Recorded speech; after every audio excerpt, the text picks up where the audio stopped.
Mbappe versus Messi, the meeting of Kylian and Neymar Jr, 100 million euros for Bernardo Silva, and Ronaldo still has a chance to pull off a shocking transfer. Subscribe, give us a like, and write in the comments below in which club Cristiano will end up after September 1st. Without further ado, let's get the show on the pitch. Darwin Núñez was sent off for headbutting Joachim Andersen in the second half of the Palace game. The Uruguayan will now have to serve a 3-game ban. Nice are still hoping to acquire Shakhtar Donetsk winger Mihailo Mudryk. Bayer Leverkusen, Juventus and Brentford are also competing for the player. Thomas Tuchel could come to regret agreeing with the online petition to stop Anthony Taylor from refereeing Chelsea games. According to the Mirror, the Blues head coach is facing a lengthy ban from the FA over his comments. Roma will attempt to sign Marco Asensio to replace Zaniolo. According to Calciomercato Web, Jose Mourinho celebrates Roma's first win of the season in the most Italian way possible. Ten Hag did not live up to the expectations of some Manchester United footballers. Some of Red Devils players are disappointed in the new manager. Barca spending? I don't understand it. If you tell me I don't have money, I don't spend anything anymore, Jurgen Klopp told Kicker. Pablo Torre prefers to go out on loan than to play in the third division with Barca Athletic. Guardiola has decided to let his Manchester City players select the club captain and vice-captain for the 2022-23 season. Ilkay Gundogan was voted as Man City's next permanent keeper, with Kevin De Bruyne becoming the new club vice-captain. Harry Kane has equaled Sergio Aguero's record for the goals a player has scored for a single club in the Premier League history.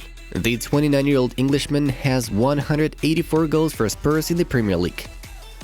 Xavi will drop Gavi and Andres Christensen as Barcelona face Real Sociedad on Sunday, August 21st, per Javi Miguel of Diario AS. Barcelona are willing to terminate the contract with Martin Braithwaite. The footballer has no desire to negotiate with other clubs. Chelsea are very keen on signing Anthony Gordon. They are ready to test Everton's position of Gordon not being for sale with another offer that could reach £50 million.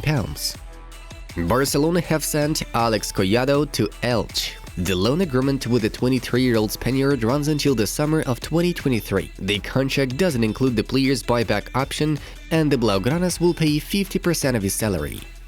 Chelsea are willing to go as high as £80 million to get Fofana, who is reportedly their priority target in the remainder of this window. Aston Villa newbie Diego Carlos has torn his Achilles tendon and will miss the 2022 World Cup. It takes at least 6 months to recover from such a horrendous injury. Pierre-Emerick Aubameyang has thanked Thomas Tuchel for his interest in signing him for Chelsea, but told the German that he's happy at Barcelona. Luis Alberto will not move to Sevilla. The midfielder will stay in Lazio.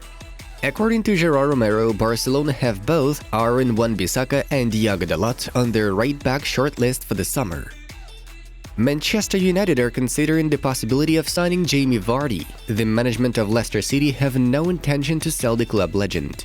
As long as Asensio is a Real Madrid player, he is an important player, Carlo Ancelotti said.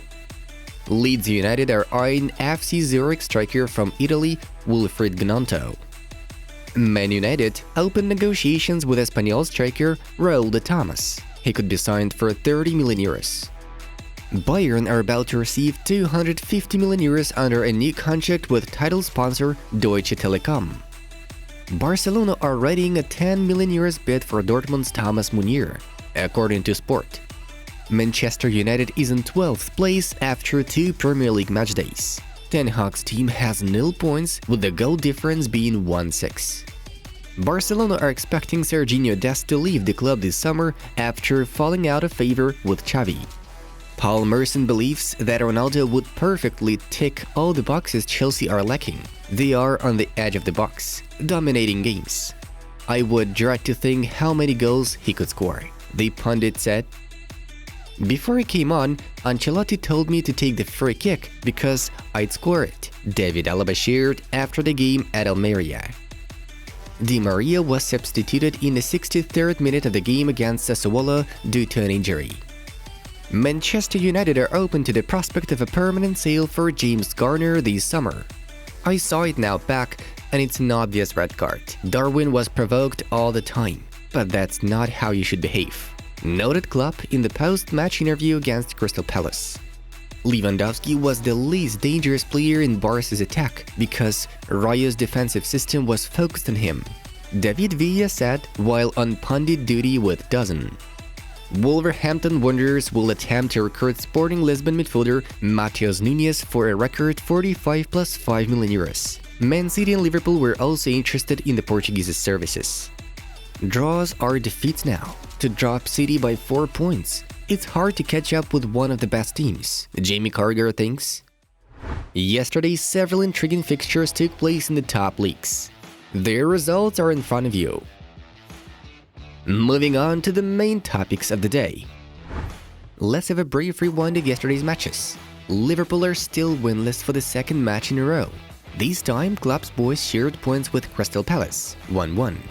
The home team responded to Zaha's goal with a brilliant strike from Diaz. In the 57th minute, Darwin Núñez was sent off after a headbutt to Anderson. The Reds are in 12th place. Meanwhile, in Serie A, Napoli and Juventus inflicted crushing defeats on their opponents.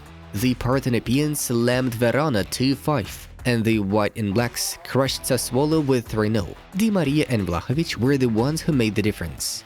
Besides, Dusan scored a brace. As for La Liga, we are to highlight identical victories of Real Betis and Atletico Madrid, 3-0 on the scoreboard of both teams. Sevilla didn't leave Elche any chances, and Madrid proved to be stronger than Getafe. Morata succeeded in a brace, Griezmann also succeeded in a goal, and Joao Felix had a hat-trick in terms of assists. Barcelona and Chelsea are still talking about the potential transfer of Pierre-Emerick Aubameyang, according to Fabrizio Romano. The La Liga giants are demanding a fee of 30 million euros, but the Blues are looking to spend way less than Barca's asking price for the forward. Chelsea are willing to double the 33-year-old salary as they search for attacking reinforcements after losing both Romelu Lukaku and Timo Werner. Aubameyang is reportedly ready to return to London to work under his former Borussia Dortmund manager Thomas Tuchel. Xavi, however, wants to keep him. Manchester City are considering selling Bernardo Silva in the summer transfer window, but want a worthy compensation. As David Orstein reports, the citizens are asking for about 100 million euros for the Portuguese midfielder. Earlier on, the mass media were sharing an info about 60 million euros. Barcelona should sell either De Jong or 3 other players at once, Dest, Depay, and Aubameyang, in order to take Bernardo aboard. All is not well in the Manchester United dressing room, and as per the Athletic's well-placed sources, most of it has been down to Cristiano Ronaldo. The 37-year-old has run out of options to leave Old Trafford this summer.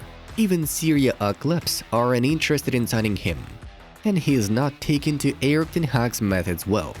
The Athletic understands there have been many days where Cristiano eats lunch alone in the canteen at Carrington. He's also been spotted flapping his arms in training while arguing against ten Hag's preferred high-pressing tactics.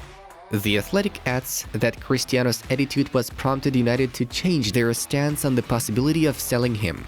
Even Ten Hag is willing to let him go, provided United sign a proper attack before that. Diego Simeone remains keen on bringing Cristiano Ronaldo to Atletico Madrid and believes he can have the same impact on the roster as Luis Suarez. The Portuguese striker is excited about a possible move to the Indians, taking into account Jorge Mendes having an excellent relationship with the club. The transfer could still take place soon. Lionel Messi didn't look past pleased when teammate Kylian Mbappe bumped into him during the club's Ligue 1 clash against Montpellier. Footage has since emerged showing the build-up to that conversational penalty incident. As you can see in the clip below, Mbappe approaches Neymar after the penalty was awarded, shouting his name as he made his way to the area. But fans have spotted the moment when Mbappe bumps into Lionel Messi on his travels. The Frenchman fails to recognize the bump, which suggests it could have been purely accidental, while Messi turns around to looking slightly bemused at what just happened. What are your thoughts? Oz journalist Adrien Grenier reports, referring to Le Parisien, the conflict between Neymar Jr. and Mbappe has been resolved. It's claimed that Luis Campos, the director of the Parisian club, spoke with both performers. He explained that their behavior should not affect the team. Both of them admitted that they no longer held negativity towards each other. It must be recalled that the conflict escalated because of Kylian Mbappe's request to PSG management to sell Neymar. Guys, do you remember Alen Halilovic? Yes, that new Messi who moved to Barcelona in 2014. You will be completely shocked to find out what happened to him afterwards. Have a good time watching. Have a nice one, and see you in a bit.